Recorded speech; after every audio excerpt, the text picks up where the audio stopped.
Voy, aptechkani sortirovka qilayotgandim qizim dorilarni. Qara, men bu narsani hozir ko'zim tushdi. Bu menga juda asqotgan. Aytaymi nimadan? Obunachilarim bilan shu bahona bo'lashib oling. Qaranglar, betazin degan yod bu. Buning ichida gram spirti yo'q. Yaralarga, gribok, virus infeksiyalarni juda tez o'ldirib beradi. Bu meni lavim, mana lav bir xilada bo'ladi, yirtilib ketadi. Lavim yirtildi deb bir oy qiynaldim de, yirtilib ketaveradi. Yana nimalar surmadim, qonab ketaveradi.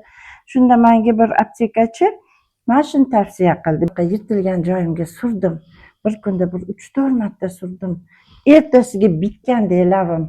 Menda ham ozgina sahr bor-da, qonda o'sha glyukoza ko'p bo'lsa, bitishi ham qiyin bo'ladi. Ayniqsa sahr borlarda, yara bitishida, bo'y joylarda yara bo'lsa, mana shuni sursanglar, kuydirmaydi, boshqa qilmaydi, lekin juda ham zo'r narsa ta'siri. Shuni hozir ko'rib qoldim-da, sizlar bilan bo'lashgim keldi.